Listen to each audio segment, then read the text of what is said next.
जय मिथिला जय मैथिली। हम पुष्पा समस्त मिथिलावासी के प्रणाम करै छी। एकटा भोला बाबा के नचारी सुना रहल छी जे कि बहुत पुरान अछि। भोला के देखैल बेकल भेल जियरा, भोला के देखैल बेकल भेल जियरा।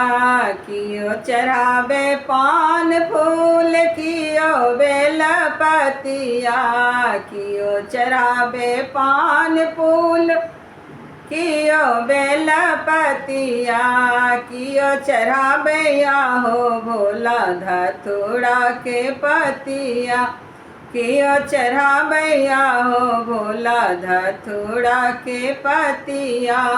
भोला के देखैल बेकल भेल जियरा, पंडित चढ़ावे पान फूल पुजारन बेल पतिया, पंडित चढ़ावे पान फूल पुजारिन बेल पतिया।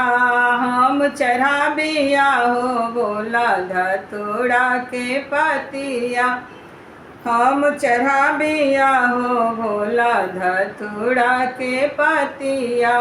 भोला के देखैल बेकल भेल जियरा, कियो मांगे अन धन कियो मांगे देहिया, कियो मांगे अन धन कियो मांगे देहिया, कियो मांगे हो भोला दर्शन देबा कहिया।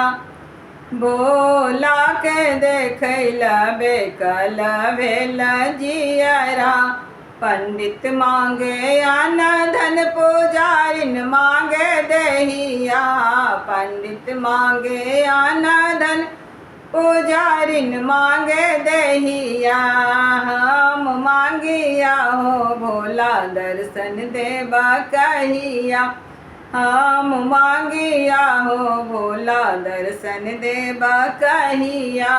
भोला के देखैल बेकल भेल जियरा, भोला के देखैल बेकल भेल जियरा।